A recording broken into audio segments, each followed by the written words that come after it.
What's up, everybody? Welcome to Kinda Funny Games Daily for Thursday, August 26th, 2021. I'm one of your hosts, Greg Miller, alongside Forbes 30 Under 30, a.k.a. the second best baby blues in San Francisco, a.k.a. the verified one at Tim Geddes. Let Tim host, Greg. How you doing? I am excellent, Tim. How are you? Me too. I'm feeling good this morning. Woke up and I'm like, I'm ready for today, everybody. Woo! You're just how you sounded, yeah. I'll tell you what, Tim. It snuck up on me yesterday that Gamescom was a real thing. You know what I mean? Like, and that's not to insult Gamescom. I mean the fact that, of course, we're all work from home, so you're in this. That's just what life is. That's just what life is. And it was like after the 6th hour of programming yesterday, that's when I was like, man, this is Gamescom. As if it was a real Gamescom. As if we were covering a full blown video games are back. Everything's normal. Hey, dude, shout out to Gamescom though. I love that, and more so, shout out to Jeff Keighley, honestly, for kind of like doing the damn thing. I've been saying it forever, and it's just becoming more and more of a reality. I wasn't able to join you guys for his E3 show this year, but I was watching along, and I was so impressed by what he was doing there. Never seen something like that at E3 before, and here we have the third opening night live, finally one of substance, and it was extremely substantive. So substantial. Yeah, substantial. Extremely substantive. I'll let Yeah. Either way, it was both. And I was extremely happy with that. So can't wait for Game Awards next year. And I love this idea that we might be moving towards the future. Well, okay, end of this year. Might be moving towards a future where we are getting every year kind of like these 3 big beats from Keighley, where it's the E3 show, the Gamescom show, and Game Awards. It's super awesome. What that means for E3 in tandem with all that, I don't know. Was that too much? Absolutely. Even before I ascended to be the face of E3 2021, all right, I had been saying, and I will continue to say afterwards, that Jeff Keighley should just have the keys to the kingdom. You know what I mean? Yes. Let Keighley do his thing. Let it be this tentpole structure, right? Of whatever Summer Games Fest he wants to evolve that into. But Gamescom and then, now Opening Night Live and then Game Awards, right? And even if it's just Opening Night Live and Game Awards, and that's how he goes around, has these giant things. If he can get out there and if he can have the fucking Halo Infinite release date and Xbox and Horizon. And Horizon, yeah, I was making an Xbox point though. If you can get all these big things and assemble them all there, sure, go for it. Be it. But I mean, like to me, I know you know this too, but like to me, the most important thing is that both were there. It was the PlayStation and Xbox, the biggest news that either company has to give right now, and it's on this one shared stage. That is such a key point that like I really want to keep hitting home, because like we have never seen this before, and I never thought we'd ever see it. And it's only possible because of this stage that has been created and supported by so many different developers and publishers. And as we see more devs and publishers kind of do their own thing successfully, like when we look at things like Ubisoft Forward, which is such a vast improvement over what we used to see from like Konami's press conferences back in the day, right? Yeah. But for them to be able to completely own their own message and go out there in a Nintendo Direct-like way, I think really works well in tandem with these share the stage for big announcements where we're actually kind of rival style competing with each other for the hype. But everybody, let's take note. If you're going to save a big announcement for Jeff Keighley, just tell us you're going to do that. Just save it into your conference. Tune into Opening Night Live. We're going to have something really exciting. Or just schedule things differently, like after. So you can also talk about it. Could we not have done Xbox today? I don't see why not. You know what I mean? I don't see why not. That sounds really nice. You know what else sounds really nice? Talking about video game news, such as Martin Luther King coming to Fortnite, Halo Infinite's PC specs being released, and the designer of the NES and the NES retiring. Man, I fucked up every one of those bullet points. Doesn't matter. It's been a long week. We're going to cover all this and more, because this is Kinda Funny Games Daily. Each and every weekday on a variety of platforms, we run you through the nerdy video game news you need to know about. If you like that, be part of the show at patreon.com/kindafunnygames. Over on patreon.com/kindafunnygames, you can write in with your questions, your comments, your concerns, your opinions about the daily video game news to be read here on the show. Of course, on patreon.com/kindafunnygames, you could be a Patreon producer. You could get the show ad-free. You could get the show with the exclusive post show we do each and every weekday. Plus, you can have a bevy of benefits for other things like PS I Love You, XOXO, the XCast, Gamescast, and a whole bunch of exclusive shows you can only get on patreon.com/kindafunnygames. But if you have no bucks to toss, it's no big deal. We can see you over on twitch.tv/kindafunnygames, just like CJ Rock 32, Fraud Rodriguez Film, Frankfurt are all watching live right now. Of course, they have a special job. If we get something wrong, they need to go to kindafunny.com/you're wrong and tell us what we screw up as we screw it up, so we can set the record straight for everybody watching later on youtube.com/kindafunnygames, roosterteeth.com, and listening on podcast services around the globe each and every weekday. Housekeeping for you, ladies and gentlemen. Like I said, Gamescom is upon us. It is actually then I feel like the flare has been shot into the sky for the fall rush to begin.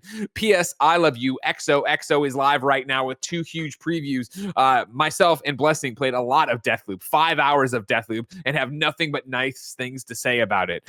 Myself and Janet played a lot of Jet the Far Shore, and we have nothing but bad things to say about it. You can get both of those huge PlayStation 5 previews over in the new P.S. I Love You XOXO, youtube.com/kindafunnygames, podcast services around the globe. If that wasn't enough for you, all of this week's opening night live and Xbox conference coverage is live on youtube.com/kindafunnygames and podcast services. You, of course, can watch along on youtube.com/kindafunnygames for both press conferences. Then the XCast is your post show for the Xbox conference, and the Gamescast, a humongous Gamescast, is your opening night live finale as we get previews for Riders Republic, Saints Row, and then just run through everything we liked, loved, and didn't like so much about Jeff Keighley's opening night live.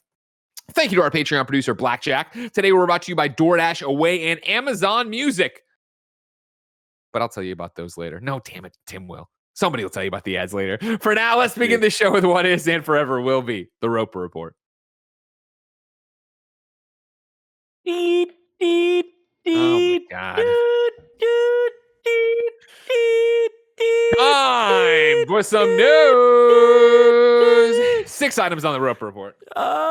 Baker's dozen. So for everybody who's not me, Tim, and Kevin, before we went live, Kevin was discussing that his neighbor who sold the house across the street, but the new neighbors who haven't moved in have a fire alarm that's going off nonstop, and it's driving Kevin crazy. I say call the fire department. Tim says call the fire department. Kevin toying around with the idea of ordering a children's fireman outfit and going over there himself. And I worry about that. I love that you said children's. Well, I think it'd be the funnier one for him to wear. You know, I don't not because it's small. Here's the thing: what's the fire department gonna do? They're gonna come over and break the door? Hopefully, yeah. I mean, do you want some peace and quiet? I can't imagine Cecil likes this. I assure you, he's unfazed by it. Would you like to see him unfazed in the backyard? Yeah. I am firmly of the opinion that if the fire alarm is going off, you call the fire department. If the battery thing is going off and it's slightly annoying, you just let it lie.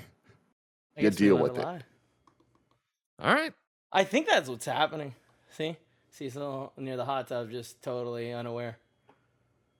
Is he standing there? Yeah. Huh. He's right up in there. Good for him. Is that a little fire pit? I haven't been there since he installed this fire pit. Yeah, a little fire pit. That's nice. You like it? Yeah. And you have been here since the fire pit was going. No. You have. Oh, If I had been there while the fire pit was going, Danny Pena would have fallen in it. It was too close. I know everybody was standing around there. Fell in it. He stood next to it and he was like, "Oh, this is hot." You're making that up. That didn't happen. Number 1 on the Roper Report. There's going to be a Martin Luther King Jr. event in Fortnite. We will start over at the PlayStation blog. Kevin, I've put a trailer in there if you want to play it. This is going to be Ryan Brosker for community manager at Epic Games. Time Studio presents March Through Time, an all-new experience where we celebrate the life and legacy of Nobel Peace Prize recipient Dr. Martin Luther King Jr. Developed by members of the Fortnite creative community, this immersive journey allows players to witness Dr. Martin Luther King's full I Have a Dream speech. March Through Time will teleport players nearly 60 years in the past to a reimagined Washington, D.C. called DC 63. Developed by members of the Fortnite creative community, this fully immersive experience will allow players to witness the civil rights teachings of Dr. Martin Luther King. This experience was built by members Chase Jackman, G. Qanu, XWDFR, and U7. In DC 63, players will travel to the Lincoln Memorial and the United States National Mall, where Dr. King made his iconic I Have a Dream speech. The experience will also feature museum-inspired points of interest and quests you can complete with other players. These quests should bring an important reminder that relates to Dr. King's speech. We move forward when we work together. Completing the Dr. King and civil rights movement challenges will unlock a DC 63 spray for your locker. Civil rights is a struggle we still fight for to this day and has benefited from the collective efforts of millions of people around the world.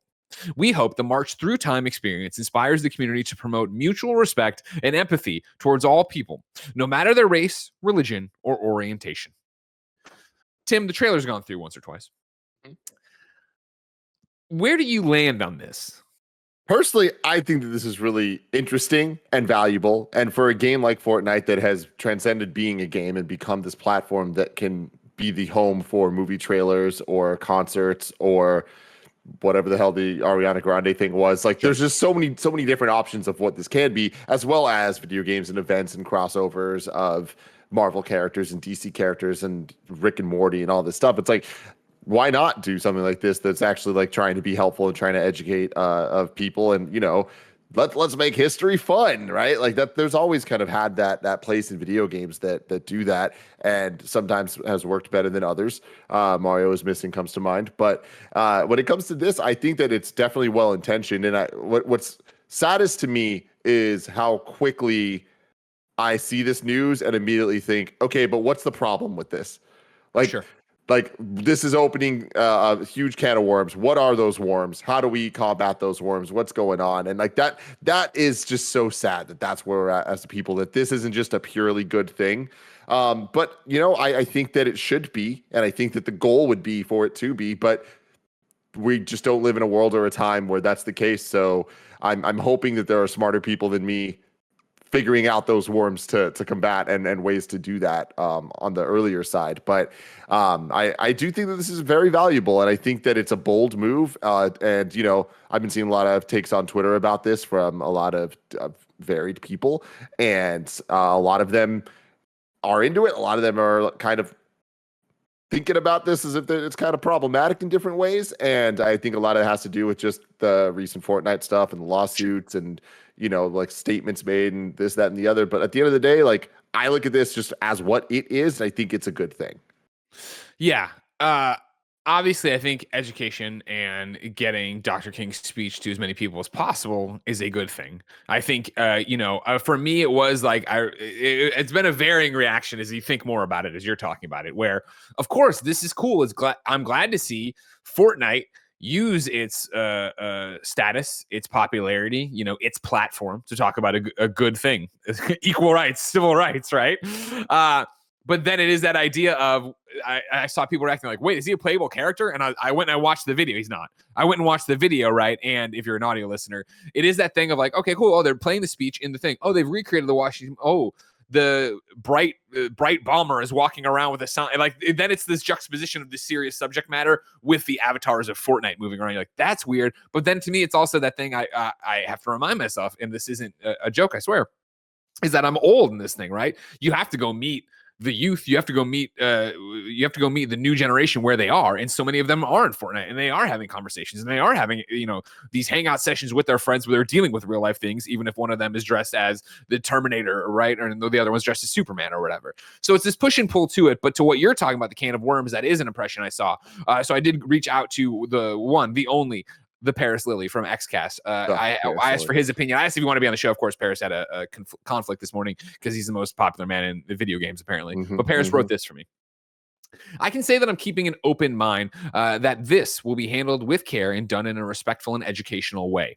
But my concern is that this will be used by the typical hate groups in a way to tarnish the message and become another way to grief and harass.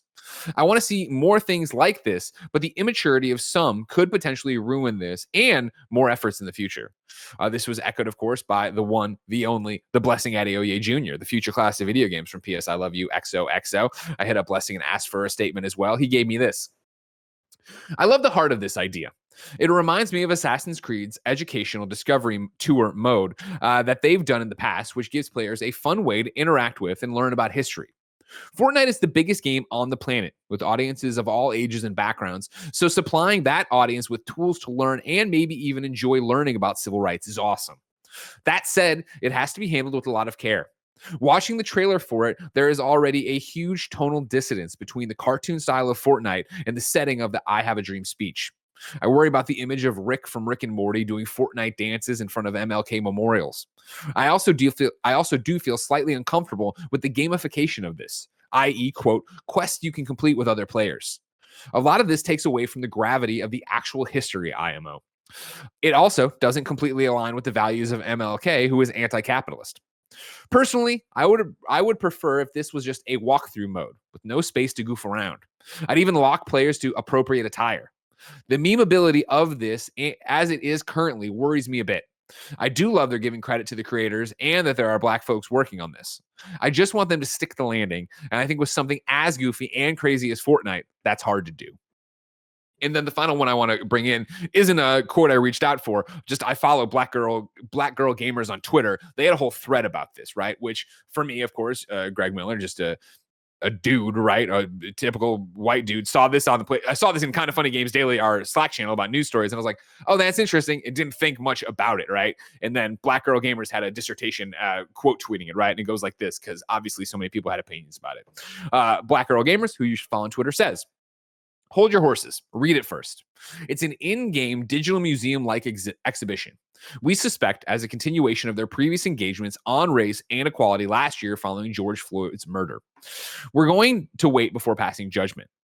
From what we understand, MLK is not a skin or playable character, although the image makes it seem that way. MLK's speech will be played, not reenacted. Is this a way of making sure the youth in the metaverse are educated on race and equality? Perhaps. Will it work? We don't know. Fortnite is leading when it comes to in-game events and the metaverse, and it's not the first time they've done something like this. We speak about companies following up on their promises from last year. Is this an example of that? Maybe.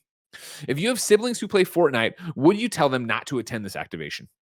The Black community, in particular the Black American community, will feel tense about misuse of MLK's legacy, rightfully so, as brands have misused and misappropriated his speech time and time again. We'll see how it goes. We don't know whether this is the right step. And so that's the whole thing about it, right? Where I to go all the way back to where you started, Tim, and where I think everyone probably is on this. This has the best intentions. Like, I understand this, right? Yeah, as you and me, people who are, faces of Kind of Funny and run Kind of Funny, we try all the time to use our limited reach to fight the good fight. Right, to push causes we think are causes that need to be pushed for, to stand up for basic human rights. But don't get me ranting. I understand that Fortnite, the biggest fucking game in the world, doing this is huge. I also understand that's going to come with a whole bunch of fucking players missing the point, being dicks and being assholes about it. You assume and you hope and you pray that they have planned for this. Blessing's thing in here of talking about like not being able to do the dances or, do the floss or whatever, any of the goofy stuff you can do in Fortnite. You have to imagine that has been disabled, right? Like, this has to be you walk around and experience this, that you can't break it and do something goofy with it. I mean, I don't know, because I feel like a lot of people can have different takes on how disrespectful the emotes are versus being able to shoot things versus XYZ. It's like, that's what makes this complicated, is that everybody's like tolerance level for what is disrespectful is different. Like, I think them partnering with Time and them, the way they're presenting this seems a lot more buttoned up than the flash and dazzle that we normally get from the Fortnite events, for obvious reasons. So the way this trailer was presented, I think that the best intentions seem to be followed through. Having said that, it's like, what will this actually turn into, and what ways will people find to still be disrespectful? That's a totally different question that obviously is going to be a problem. But I think that that's the type of thing with Fortnite, with the platform that it is, and with the colorful characters that they have. It's like, I think that there's a value to allowing it to exist, this serious thing to exist in a non-serious world, and to hold it to a different standard, for it to be more important, for it to be this thing that it's here, and we're educating you, especially in a time where it's like, we're hearing all these stories about what's being taught in schools in different places just getting somehow more and more complex, and what won't be taught in places that's fucking ridiculous. Sure. It's like, for this to be in a video game that the entire world is playing, I think is like extremely powerful. Yeah, and that's the push and pull. I think at times the painful growth experiences we have to do through video games and life in general, but very specifically video games here, right? Of like, you person watching or listening to this show right now take video games seriously, right? The world at large doesn't necessarily, but every day, every year, every whatever generation, they get taken more and more seriously. And so, right here, as we talk about this very serious thing that, I was taught about in school, Tim, you were taught about in school, that, I remember watching this on the CD-ROM for the Encyclopedia Britannica I had, right? Like, my perception of where this kind of thing should happen or is happening, right? I guess is being not rocked by this, but needs to be re-expanded about this. Of like, why can't Fortnite be this? If Fortnite can be all these different metaverse cultural milestones, if it can be these large things, and again, to the George Floyd stuff, the article was talking about, or maybe it was Black Girl Gamers. If it can handle those situations, why can't it handle this situation? And again, for me, and I enjoy Fortnite, not like Kevin does, you know what I mean, where he plays it all the time. I come back for my 1 month seasons every so often and go crazy on stuff. But if the audience is just existing there and seeing somebody run around in the pink bear costume at the Washington Monument listening to this speech isn't off-putting to them, is it like breaking the weight of this to them, then why should it matter to me?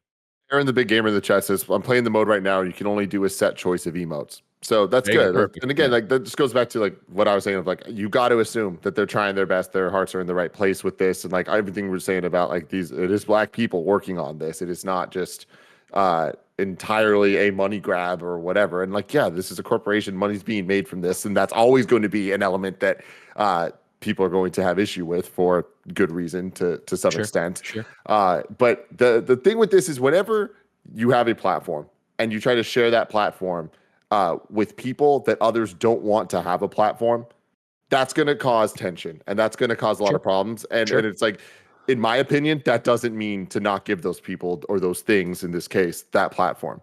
It just means you need to be able to stand with them and help defend and help figure out the problem. And again, the can of worms, eliminate those goddamn worms. And I feel like this is the type of thing of steps forward where let's just take a moment to appreciate how crazy it is this even is in a video game, let alone the biggest video game in the world. This wouldn't have been the case 10 years ago.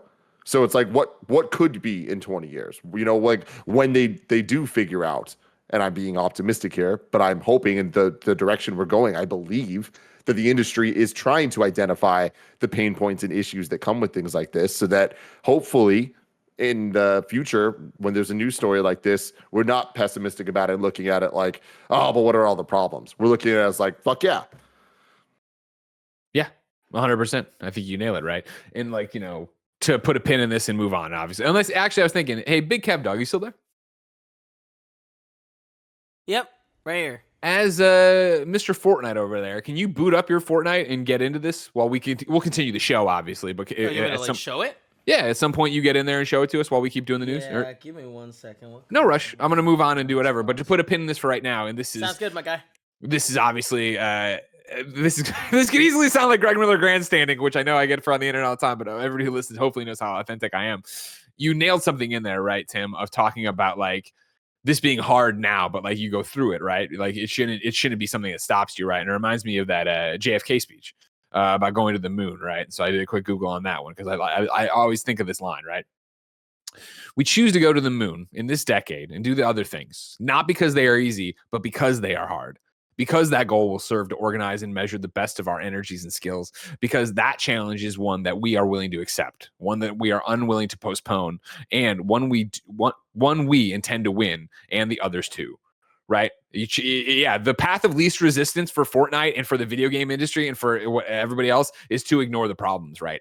But if you want to address them head on, it's what we talk about with our own stuff, right? Is we try to do the right thing. We are going to stumble. We are going to make mistakes. We are going to learn and get better as we go. And that should be the mantra for everybody. Not that, man, I'm going to catch flack for this, so I shouldn't do it.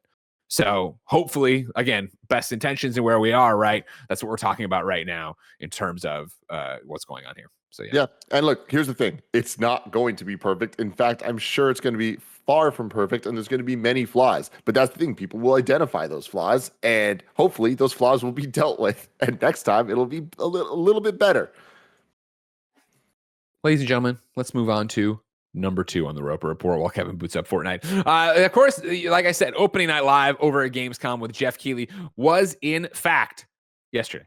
You can go watch our live reactions to it. You can catch our Gamescast post show to it. But if you somehow missed all of it, I thought I would give you some of the big hits out of it. All right.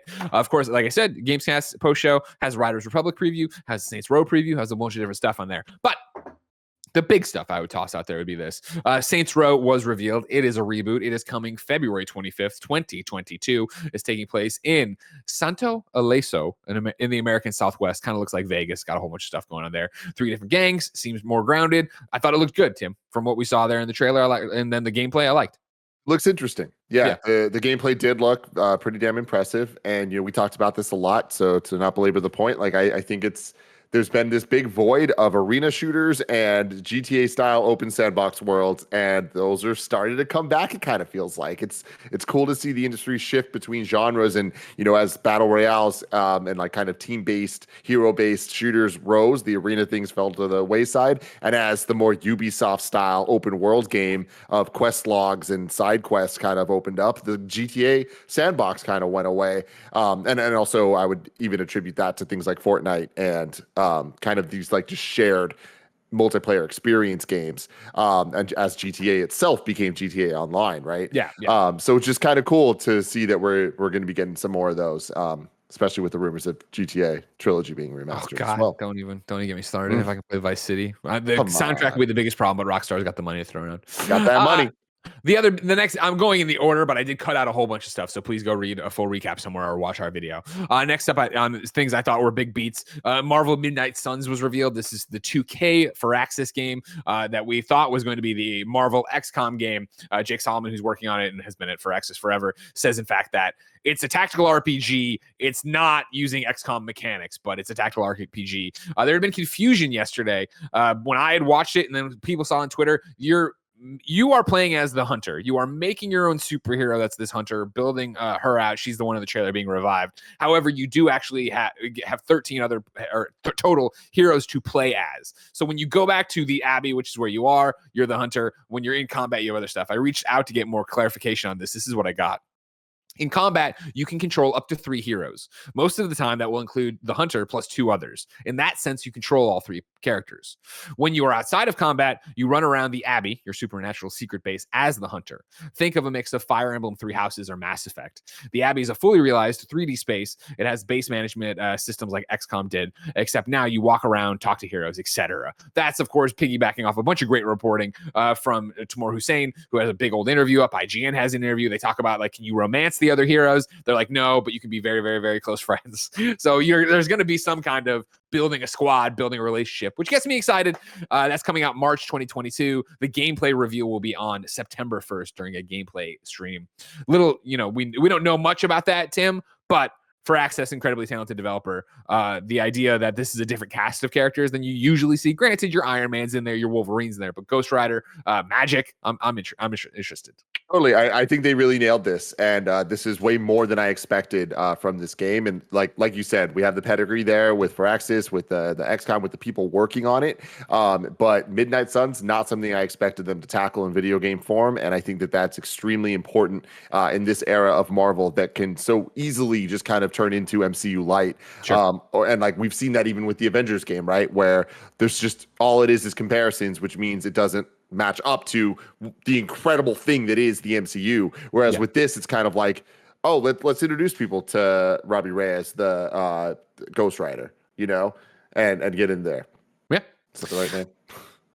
Robbie Reyes, yeah, you're right. Yeah, okay, good.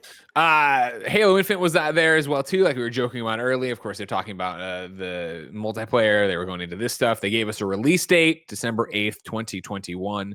They also revealed a 20-year anniversary Halo Elite controller and a Xbox Series X controller as well.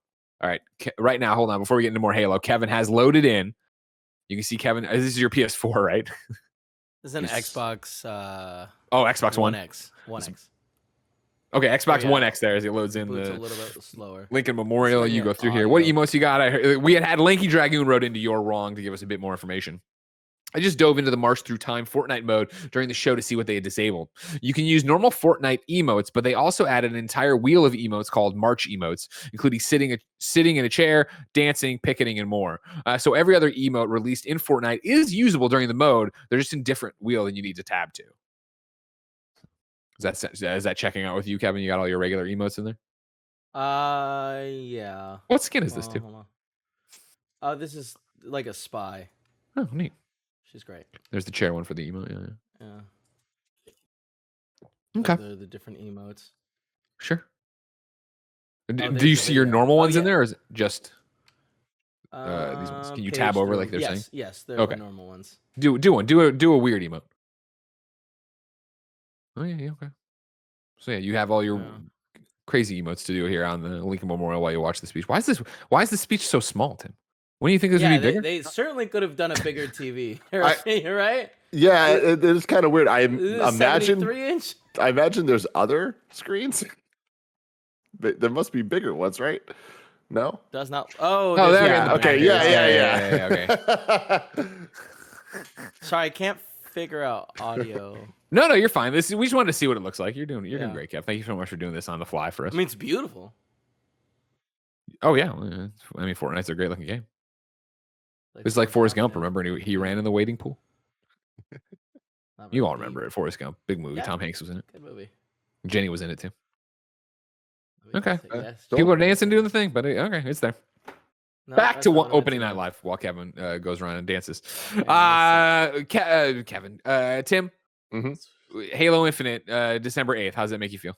Oh my god, dude! Are you kidding me? I'm so excited. Like the 20th anniversary Xbox Series X, awesome, so cool. If anything, just getting more Series X's out there. That's kind of nice. Yeah, I know. That was the thing, right? They're still so hard to find. They're making these. Good for them. The controller, beautiful, a thing of beauty. The biggest point for me, I'm so stoked that Mike and Eddie both got it. I'm just excited that they're coming out with more Series 2. What are they freaking called? The Elite Series 2 controllers. That's what it is. Sure. In different colorways, because that I've always been bummed that the dope things like Aqua Shift are limited to just the normal Xbox controller instead of the Elite. So that's really exciting. It's really cool. The controller's awesome. If you're going to do a Halo controller, they nailed it, knocked it out of the park. So that's great. And in terms of the game, I mean, yeah, December 8th, a little later than I'd want, but sooner than it could have been. So not going to be mad at that. I still stand by that. If I were Microsoft, I would delay the campaign entirely and just release the multiplayer. Sure. And again, I'm not a game developer, but I am pretty good at marketing. And if it were up to me, I would try my damnedest to hit November 15th for that multiplayer. Get it out there on the Xbox anniversary, make a huge damn deal of it. And then, yeah, just have co-op campaign launch with campaign sometime in early 2022. But alas, that's not what they're doing. So we'll see how this all plays out. It being December 8th means it's not really going to be in too many Game of the Year conversations one way or the other. So that is just something to think about for a game of this magnitude. But Sure. I also think Game of the Year conversations are going to have to change after the last couple of years with how many games do release in that late November, December timeline. True. From there, other news of note: Teenage Mutant Ninja Turtles: Shredder's Revenge got delayed to 2022. April O'Neil is playable. Super Monkey Ball saw their reveal character being Morgana from Persona 5. Riders Republic, the preview embargo lifted, but you can now jump into the beta yourself until August 28th, which is Saturday. Lego Star Wars, the Skywalker Saga, also got delayed out to spring 2022. They announced the Outlast Trials, of course, Outlast, the horror game. This one is the one you can play solo or with 4 players multiplayer. It's coming in 2022. Jet the Far Shore, which we previewed on PS I Love You, XOXO today, got a release date of October 5th. Then another big one, Horizon, the Forbidden West, officially got delayed to February 18th, 2022. However, to make the wait a bit easier, there is now a 60 frames per second PS5 backwards compatibility patch for Horizon for Horizon Zero Dawn, so you could jump in there and play that in the best possible way. New World, I don't know if this is news actually. Release date September 28th. I haven't been following Amazon's New World close enough, but if it is, there it is. They talked about it. They showed more of that game. Valheim showed its next DLC, Hearth and Home. That's coming September 16th. Genshin Impact showed Aloy again and talked about her coming on September 1st. And then Sifu, the indie we all want so bad, got delayed February 22nd, 2022, making February 2022. You will be overwhelmed and not have any money if everybody stays there. I mean, and on top of that, like the one thing about February that's really interesting is we don't know about Breath of the Wild. So True. It could be even more busy. But you don't, I mean, there's no way Breath of the Wild that's early, right? Oh, there's no way. 100% away. Yeah, I mean, I don't think that it's like a lock, but I mean, I bet you there's no way that Breath of the Wild wasn't targeted to hit this year. So I think that it's not out of the realm of possibility for it to be on the earlier side of next year. But everything I've heard is that Nintendo has had the hardest hit when it comes to dealing with COVID and all that stuff. So with that, I wouldn't be surprised. I'd be equally not surprised if Breath of the Wild came out in 2023. So who knows? Okay. We'll wait and see. I steamrolled through some of those announcements there, Tim. Anything you want to jump on? I mean, I know we've talked it to death on different shows already. Yeah, I mean, I don't think there's too much to point out, but yeah, February looks really dope. There's gonna be a lot of great stuff there. Sifu, can't wait for that. God, Sifu looks so good, right? While you all think about Sifu and you think about February 2022, let me tell you about patreon.com/kindoffunnygames. You could go there right now to be part of the show with your questions, comments, concerns. You could go there to get the show ad free. You could go there to get the show at the post show. You could go there to get all these benefits for Gamescast and all the other shows. You can watch most shows live and do it on the however, right now it's all about the ads. So let me take a break and tell you about our sponsors, but not me. Tim will. Damn it. This episode is brought to you by Away. Whether it's just a trip to the grocery store, a weekend away, or an extended stay with your friends or family, we're all stuck navigating the current weirdness of travel. But no matter what you're up to, Away's suitcases, bags, and accessories all come in a variety of colors, sizes, and materials to always have your back. I've been a huge fan of Away forever. It's all I travel with. It's my favorite luggage. Once you get it, it transforms your life, transforms your travel's experience. So high quality, so beautiful, so aesthetically pleasing. Just a big fan overall. Every suitcase comes with a fancy schmancy interior organization system with a compression pad to help you fit more in, which I've had to do many times. Away suitcases also come with the smoothest rolling reels I've ever seen on a suitcase. Honestly, it's fun to just roll it around because it is so smooth. A TSA approved combination lock, a laundry bag. It's literally everything you'll need in a suitcase and more. Start your 100-day trial and shop the entire Away lineup of travel essentials, including their best-selling suitcases at awaytravel.com/KFGD. That's awaytravel.com/KFGD. Next up, shout out to Amazon Music. Amazon Music has more than 10 million free podcast episodes to listen to, including this show and all of the Kind of Funny shows. Go check them out. But it's not just for listening to podcasts. Amazon Music has thousands of music stations and top playlists to stream for free. No matter what you're listening to, you can go hands-free with Alexa. You can get the app and enjoy free listening anywhere on any device. There's no credit card or subscription required. Amazon Music's great. I've been using it for a while. Love listening to podcasts. If you've never tried Amazon Music, what are you waiting for? You're going to love it as much as we do. Start listening for free today. Head over to amazon.com/KFGD. That's amazon.com/KFGD to stream thousands of music stations and over 10 million podcast episodes for free. Amazon.com/KFGD. And finally, shout out to DoorDash. Did you forget that one thing at the store? Now you can get snacks, drinks, household essentials in 30 minutes with DoorDash. Dinner? Check. Deodorant? Check. Morning pick-me-up from Dunkin'? Check. Get everything you need whenever you need it with DoorDash. DoorDash connects you with the restaurants you love right now and right to your door. I love DoorDash. I've been using it forever, especially during this whole situation we're in, and it's been fantastic. Not needing to worry, not needing to go out places, just boom. Restaurant food being brought right to me. Me and Gia having a great time eating it. For a limited time, you guys can get 25% off and 0 delivery fees on the first order of $15 or more when you download the DoorDash app and enter code GAMES2021. For Canadian listeners, use code GAMESCA. That's 25% off up to $10 value and 0 delivery fees in your first order when you download the DoorDash app in the App Store and enter code GAMES2021 in the US and GAMESCA in Canada. Don't forget, that's code GAMES2021 or GAMESCA for 25% off your first order with DoorDash. Subject to change, terms apply.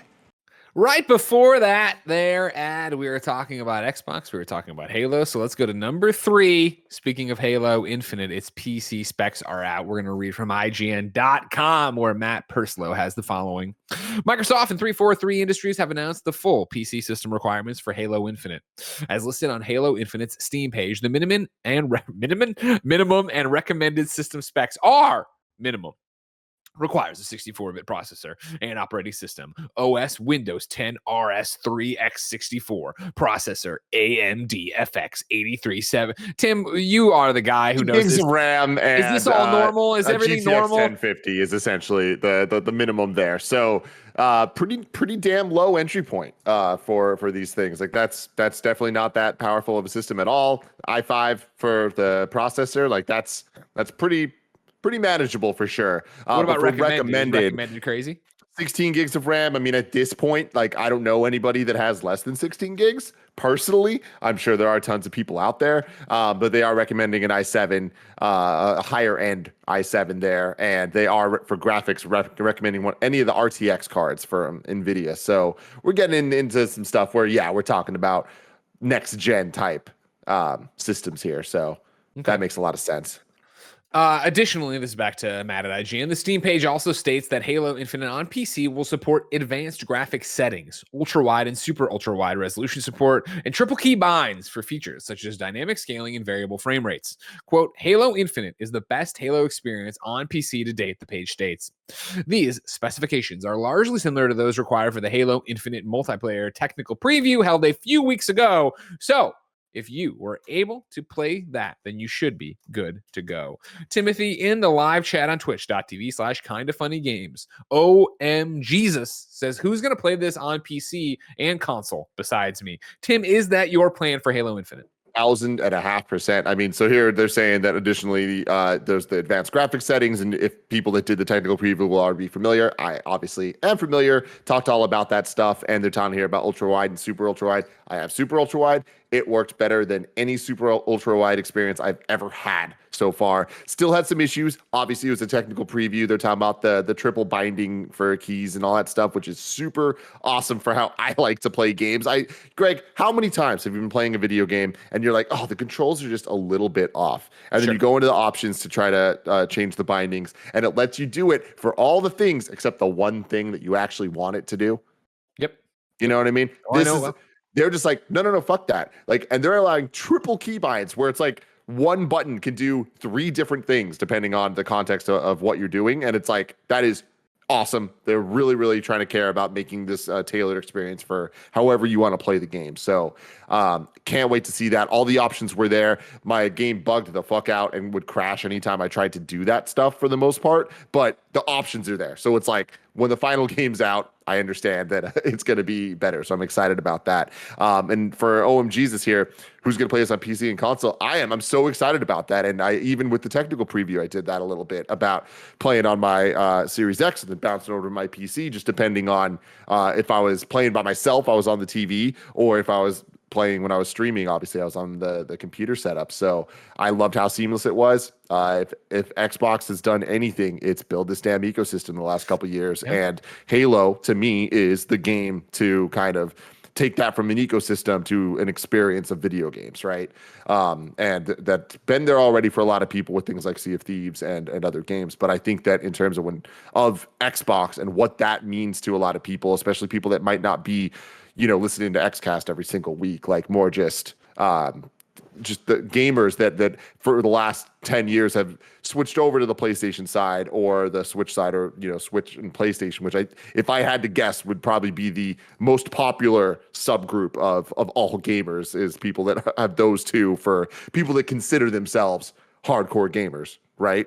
Yeah. Is that a fair assessment there? I think so, yeah.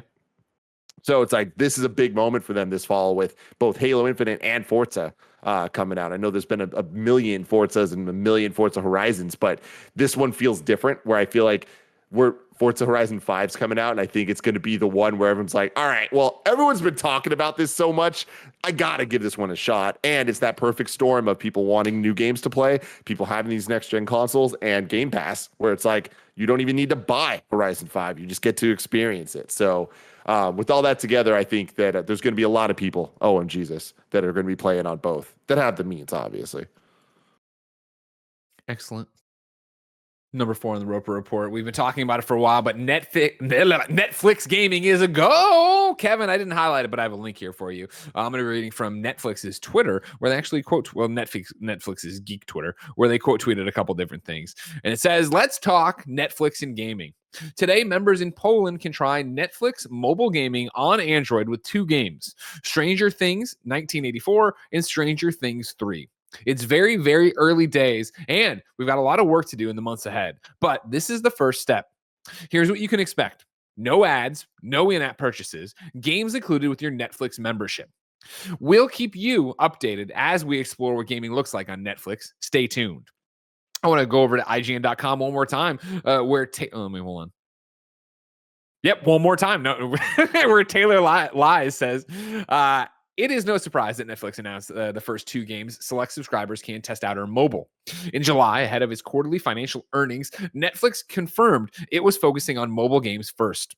The company also noted that it would be building on top of its earlier efforts around interactive shows like Black Mirror, Bandersnatch.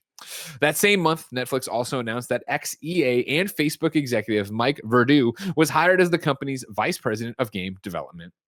Tim, is this what you expected from Netflix gaming? Yeah, kind of. And it's one of those things that I don't want to be as apathetic towards as I am. But I love when these big tech giants actually try something new and different to like create new forms of video games and like kind of push the industry forward. But so much of it kind of just feels like false start and kind of like I can see the end of this tunnel already. But at the same time, it reminds me a lot of Stadia, where I'm like, I stand by Stadia being important as a shift for the industry, and it's always going to be the punchline to every joke. But and things like the Ouya and things like all these like kind of like failed experiments, right? But I believe in cloud gaming. We're not there yet, but if it weren't for Stadia pushing, I think that we would get there a lot later. So to take that and address it with this, I don't know. I don't know what this ends with that gets me excited, but video games are much more than they used to be. And especially when you start looking at the mobile side and them saying it's no surprise that these are mobile games you could play or whatever. It's like there is an audience there that is used to playing mobile games while watching Netflix. Why not combine those two things together? I mean, that's the thing about it where I think, this doesn't excite me. I'm not like, oh my God, I can't wait for this to come here or whatever, blah, blah, blah. But I do see a reality where one day Netflix gaming is everywhere. Netflix gaming is everywhere in the way that it's in every territory. And they partner with Annapurna and do an exclusive mobile game, something like a Florence, right? That is coming out only on Netflix gaming. And it is that thing of like, oh, right, I have that. I was subscribed to Netflix and I never think of gaming. You open it up, you play it. That's cool. And maybe that gets you in the ecosystem to download some other stuff. Maybe in some ways it's a competitor to Apple Arcade, or if they expand beyond that, try to get into console. Yeah. There's a lot of ifs. There's a lot of whatever's in there, but it's what you're talking about, Tim, right? Of like, again, you need to have people pushing and trying different things to find something that would work and actually shake up the industry in a way like that. So more power to them. Absolutely. Apple Arcade's such an interesting thing where I'd love to know the numbers, and I doubt we ever will. Like, that just seems like one of those best kept secret things where I almost feel like it's really successful and they're just not talking about it because they're just like, hey, like, we're making a lot of money from this. Let's just keep going, just be chill and let everyone think that it's not working. But I don't know why I feel that way, but I guess it's just like the way that they keep promoting it, and just knowing Apple, they've kind of stopped promoting things after a while when they're not working, Yeah. We'll have to wait and see. But yeah, I'm with you on that, right? Of like, it's all quiet on that. Like, okay, what's going on with it? You know what I mean? But they keep making games, right? They keep adding stuff, and like you can't go to the App Store without being shoved down your throat, even when you have it. So, well, now of course you got to play the Marvel Future Revolution. It's not on there, but it's already free. You can get in there right now, Tim. Be playing with me. You know what I mean? We can both be Captain America. It's pretty cool. You're such a fuck, Greg. You're just such a fuck. Just a heads up, everybody. I'm having a good time. It's gonna be. Is it the squad up today? It is the squad up today. Just let you know. Don't worry about it. All right. Just don't worry. I mean, right there in the live chat, Flame Beacon says, Greg, I started playing Marvel Future Revolution this morning and haven't gotten the battle pass yet, but it's really fun. There you go. If you can't take my word for it, can you listen to Flame Beacon? Can you listen to the upcoming squad up? You'll find out together. Don't worry about it. Number 5 on the Roper Report, there's a new Gearbox studio up in Montreal. This is Chris Kerr over at Game Developer. Borderlands developer Gearbox Entertainment plans to open a new studio in Montreal, Canada. Gearbox said it will invest 200 million Canadian dollars into the Quebec region to facilitate the creation of Gearbox Studio Montreal, celebrating creating 250 tech sector jobs to bring its company-wide workforce to over 850 employees. Industry veterans Sebastian Chase and Pierre-Andre Derry have been tapped to co-lead the newly formed studio, which will work on the Borderlands series while also creating new franchises. Both Case and maybe Cassie actually and Derry previously worked together as co-leads at Tiny Tina's Wonderland developer Gearbox Studio Quebec, which itself was only formed in 2015. News of Gearbox's expansion comes just a few months after the company was acquired by Swedish conglomerate Embracer Group for $1.38 billion. At the time, Randy Pitchford explained the deal could serve as propellant for Gearbox, while Embracer chief exec Lars Wingfors said he intends to position the studio for, quote, continued significant growth in the years to come. So I just looked this up. So Montreal is the second largest city in Canada at 166 square miles. Okay. And as of August 26, 2021, 80 of those square miles are taken up by game developers. Uh-huh. It's insane. Yes, this is what it looks like when your country or province or whatever you want to say is like, hey, you know, it'd be cool if we gave people a reason to come here. Like Canada, if you haven't looked in, again, of course, I want you to know. I mean, I'm a student of the game, and I take my job seriously, and yada yada yada. If I hadn't married Jen, obviously, and like learned way more about Canadian games than anybody probably should know, I wouldn't know about all of the tax credits, the government giving game developers money. You talk like, and then think about on top of all that, talk about free healthcare. Right? Like we joke around about it all the time, right, Tim? Of like, if we didn't use it, we ended up getting our own healthcare, right? But like, we started kind of funny at a time when Obamacare was just getting going or whatever. And it was that idea of like, if all else fails, we can do that, which means it's okay to go start our own job because we don't have to worry about breaking an arm and going bankrupt over it, right? You talk about going up to Montreal, Canada, why you see so many great studios worldwide, but right now, American studios making Montreal offices, it's because of these tax credits. When you watch a movie, and I know you do for every Marvel movie, right? Any movie you watch, stay through the fucking credits. And what do you see at the end? Quebec. Atlanta, Georgia. Atlanta and Quebec, because they've done something in Quebec to get the tax credit to offset the cost of this and have the government. And the tax credit's probably not even the right word to use it. The government just gives you money. So funny. To make so video funny games. you went to Quebec. I was like, it's definitely Atlanta. Well, Atlanta's there for a lot of stuff. It is correct. Quebec is there for everything. Everything. Any movie you watch, go do it. We are going to see Georgia less probably though. Georgia Lesna? Yeah, oh yeah, right. That Oh, whole thing. Yeah. But anyways, like this isn't scamming the system. It's, how do we make games? And we always talk about how hard the game development business is, how hard the business of making a game and selling a game and making it profitable it is. Of course, you're going to go to these places and start new studios and do these new things where you can get offset by the Canadian government to actually make your game and do this and not have to worry. Like it's a normal shit you always hear about of like, we're in bootstrap indie dev here in America, and we mortgage the house 3 times to make this work, to do the thing. You know what I mean? And like in Canada, like, here's some money.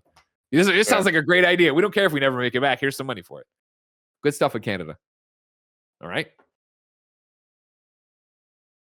Nothing else to really add about it. I mean, Gearbox, whatever. All right, cool. More Borderlands and whatever else they're working on. We'll see what happens. Crazy that they just did a studio already in Quebec, the province, in 2015. Now they got another one in Quebec, Montreal, the city. Make that money, man. Go get them. Number 6. This is your final one on the Roper Report for the day. And not a sad one, but like a good on you. We're proud of you. The designer of the NES and the SNES has retired from Nintendo. This is Damian McFerrin over at Nintendo Life. Lance Barr, the man who famously designed the NES and SNES consoles, has retired from Canada. Barr has made the announcement via his personal LinkedIn account, stating that, quote, after almost 39 years at Nintendo, I am retiring and moving on to other projects, quote. He has served as design and brand director since 1982. According to Tim Santens, one of Barr's first assignments was creating arcade cabinets for the North American market, which would make sense as Nintendo had no home console in 1982 and wouldn't launch one in the US until 1985. Barr was instrumental in reshaping 1983's Japanese Famicom for the North American market, developing the unique front-loading VHS-style mechanism, which made the console so unique when compared to previous examples of hardware like the Atari VCS. The North American console market was in tatters following the crash of 1983, so Barr's work was of vital importance. The NES needed to look like something new and different, and it's fair to say that his efforts were successful. When the console arrived in North America in 1985, it quickly became the dominant system. Over 60 million units of the Famicom/NES would be sold worldwide, and a great deal of those were in America. Even today, the NES remains one of the most iconic console designs of all time. Barr also created some of the console's more unique peripherals, including the NES Zapper, NES Advantage, and the NES Max, and was responsible for the top-loading NES redesign, complete with its dog bone controller. You can see a video here with Barr in it. You can go, of course, go over to Nintendo Life to catch that. His next venture would be the North American redesign of the SNES, which recently turned 30 in that particular region. While Europe retained the more rounded shape of the Japanese Super Famicom, which Barr felt was too soft and had no edge, America got a more boxy system. Debate rages as to which design is best even in 2021, but Barr's design clearly has a lot of fans. He also designed the SNES Junior. More recently, Barr was responsible for designing the Wii Nunchuck. So, Debate rages? Huh? That's debatable. The debate rages. I don't think I've ever seen an actual argument of anyone trying to say that the American version is better than the Super Famicom version. And I say that because get ready to fucking destroy me, everybody. If you thought my Astro Boy take was bad, the Super Famicom design is whatever. It's so whatever. I don't understand why everybody like talks about it as if it's the dopest looking thing in the world. It ain't. It ain't. Too soft and has no edge. Barr was right. Retire on top.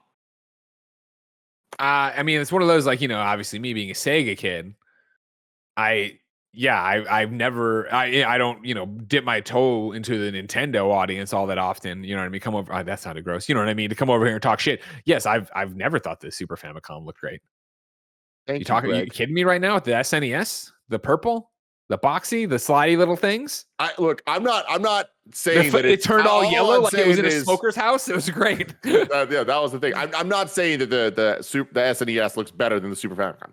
That's I believe that, but that's not the point that I'm trying to make. I'm just saying the Super Famicom people talk like it's like this. They talk like it's the PlayStation 2, Greg. It's not the PlayStation 2. The PlayStation 2 is a thing of fucking art. Kidding me right now? The logo swivels. You can, you know what I mean? Get out of here. Come on, those colors, that blue. Woo! Lance Barr, controller's dope though. Enjoy your retirement and your new things. Thank you for giving us works of art. We love and appreciate you, Tim. I can't wait to see who steps into Lance Barr's shoes to redesign the Switch one day. Again, but that's so far away. If I want something more immediate, say what came to the mom and grab shops, where would I go? The official list of upcoming software across each and every platform as listed by the Kind of Funny Games Daily show hosts each and every weekday. Yeah. Out today. It's a Thursday. It's a huge Switch day. If I don't say a platform, it's just Switch, all right? Islanders console editions coming to PS5, PS4, Xbox Series X/S, and the Xbox One. Hotel Life, a resort simulator for all you White Lotus fans, is coming to PS5, PS4, Xbox Series X/S, Xbox One, and Switch. Myst is coming to Xbox Series X/S, Xbox One, PC, and Mac. Cape's Escape Game Third Room is coming to Switch. Now we're into the Switch stuff. Dark Thrones, the Magnificent Truffle Pigs. Instant Farmer, Maze Mysteries, The Secret of Dragonville, Have a Blast, Shape Suitable, Garden Paws, Wild Bus, Spelunky 2, Spelunky, Green Phoenix, Pretty Girls Panic, Titans Black Ops, Witch Hunter, Hermitage, Strange Case Files, Eternal Hope, Secret Neighbor, Off-Road Unleashed, Bum Simulator comes to PC. Black Geyser, Couriers of Darkness comes to PC and Mac. I'm sorry, I was going so quick there. Kevin, can I see the trailer for Bum Simulator? We want to? Yeah, I probably don't want to. You're right. Reshaping Mars comes to PC. Proto Corgi comes to PC. Free DLC for Turnip Boy commits tax evasion is out today. And then GTA Online reports the Karen Sultan RS Classic, the latest car from GTA Online's Los Santos tuners, moves from the test track to Southern San Andreas Super Autos this week, debuting alongside several auto-themed double rewards, such as on auto shop client jobs and select stunt races. This week's update also introduces Shipwrecks, a set of new daily collectibles washed up ashore for players to find, 7 of which contain scraps of clothing. These scraps of clothing can be combined to form an outfit from a bygone era. Okay. And then Have a Blast launches on Steam and Nintendo Switch today. Enjoy that. New dates for you. 200 Ways is on Steam September 3rd. Hitman 3 Gluttony Act 5 of the Seven Deadly Sins collection arrives on August 31st. And Clid the Snail will be launching on PlayStation 4 on August 31st. If that wasn't enough for you, August is almost dead, everybody. Going away. September will reign in its place. And we have a bunch of deals of the day for you regarding stuff like that. We'll start with, of course, Prime Gaming. September Prime Gaming content has an update. Amazon Prime members can celebrate back to school with a selection of free games and content for popular titles, including exclusive content for Genshin Impact, Madden 22, Fall Guys, and more. The September free games with Prime lineup feature Knockout City, Sam and Max Hit the Road, Candleman, The Complete Journey, Puzzle Agent, Secret Files 2, Puritas Codus, Tools Up, and Unmemory. Remember, that's Amazon Prime. If you have Amazon Prime, you have Prime Gaming, you get a bunch of free games, you get a bunch of different gaming content things for free, and more importantly, you get one Twitch sub to give away. So even if you're listening to this as a podcast, watching it later on YouTube, you never use twitch.tv/kindoffunnygames, it would mean a lot to us if you went in, you said you linked your Amazon Prime account to your old Twitch Prime account, and then you came over here and you gave us that free sub. It doesn't, every 30 days, you need to redo it. It doesn't auto renew. They want you to forget about this bonus you have. Take the money back from Jeff Bezos, shove it in Kevin's face. I know that one. I know that one from the internet. Xbox games with gold for this weekend were also announced, right? No, other way around. Sorry. Xbox games with gold were announced for September. Warhammer Crossbane is available September 1st through the 30th.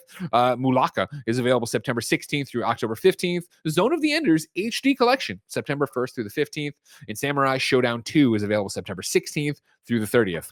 Then Xbox free play days for the weekend go like this. You can play Battlefield 5 and Assetto Corsa Composizione, both available Xbox Live Gold and Xbox Game Pass members Ultimate right now through Sunday. Don't forget the Elder Scrolls Online Tamriel Unlimited is available to play until Monday, August 30th, all for free if you have Xbox Live Gold or Xbox Game Pass Ultimate. Whew. A lot of information there, Tim, you know? Mm-hmm. You killed it, though. Thank you very much. Got it all out there to the people. I did. And in the middle of it, I went like, oh, no. And I went like, oh, it's something else. And I went like that. And I ram it right into my nipple. Oh, ooh, no. It's hurting. Nothing like a nip hit. And I think I need to cut my nails a bit. Like, I really we asked people to go to patreon.com/kindoffunnygames to, of course, write in with their questions, comments, and concerns for the show. But more importantly, for right now, they could go there to Squad Up. This is where you give me your name, username, platform of choice, and why you need help in a video game. I read it here. The best friends come and find you, and everybody plays games together. Today, Kendrick Luckenbach, an old-timey kind of funny best friend, needs help on mobile. Here comes the report. It's about Marvel Future Revolution. Kind of funny best friends assemble. Marvel Future Revolution has launched on mobile, and I need friends to squad up for friend tokens. I play on the West Coast server on Sakar 1. If anyone out there is on this server, hopefully we can help each other grow. Thanks. If you'd like to play some Marvel Future Revolution with Kendrick, hit up Kendrick AST. That's KENDRICKAST. Kendrickcast, I guess is what he would probably wants it to be said like, but it threw me. Hit him up and play that. Okay, great, good. We asked people watching live on twitch.tv/kindoffunnygames, of course, to give us that Amazon Prime gaming subscription, but also to correct us when we get things wrong by going to kindoffunny.com/you're-wrong. Hard to Find says, Tim said one button does 3 things, which would be insane. But I believe the triple key bindings is 3 buttons can be assigned to a single function. Yes, that is correct.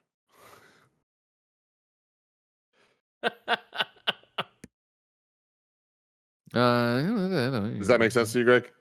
No, that's fine. It's the next one that was confusing to me, and I'm going to leave it. Okay. Now I see what it's wrong. I'm the moron. Hoot says, Greg said Lance Barr retired from Canada instead of Nintendo.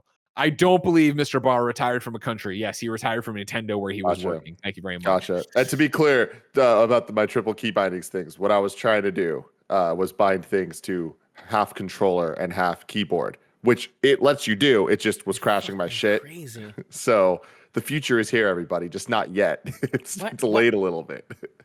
Tim, why not get the TARDIS? The thing that I got. Fine. That actually doesn't solve my problem, Kevin. I understood. Like a These lot of aren't your people, wrongs, but breaking things. it's Oh when yeah, you have it. I have it, yeah, and it's like doesn't feel that great. And the problem Sure. is when you rest your hand on it, up isn't up. It's like a diagonal up. You see what I'm Frankfurter talking right about? there to tell us that the new skate is also coming to PC, according to Bellion. There's a new date. Bravely Default 2 is coming to Steam September 2nd. And then Ignacio Rojas says that Saints Row 3 Remastered is free on Epic. So there's another deal of the day for you. Ladies and gentlemen, you're almost through this week. Congratulations. Tomorrow will be your final Kind of Funny Games Daily of the week. It will be me and Blessing. Of course, this show isn't quite over yet. You can follow us to patreon.com/kindoffunnygames, where we'll be doing a post show. Of course, if you want to stick around here on twitch.tv/kindoffunnygames, you should do that. They're playing Ghost of Tsushima Legends after this. Very exciting there. Woo! Kevin, are you excited? Oh my god, I'm so excited. I got it on right now and I'm waiting. That's great. That's fantastic. I like that a lot. Blessing will be there too. Snowbike Mike will be there. It's going to be a good time. If you missed that live, of course, maybe you're listening later and you're thinking about going to twitch.tv/kindoffunnygames to give us that free sub I was talking about. Remember, you can get all of the gameplay streams over on youtube.com/kindoffunnyplays, Kind of Funny's newest YouTube channel. Please like, subscribe, share, click the notification bell on all 3 of our channels now where we put stuff up. It means a lot to us. Keeps the mics and the lights on. For now, Tim and I have to go talk about more video games in the post show. But until next time, it's been our pleasure to serve you.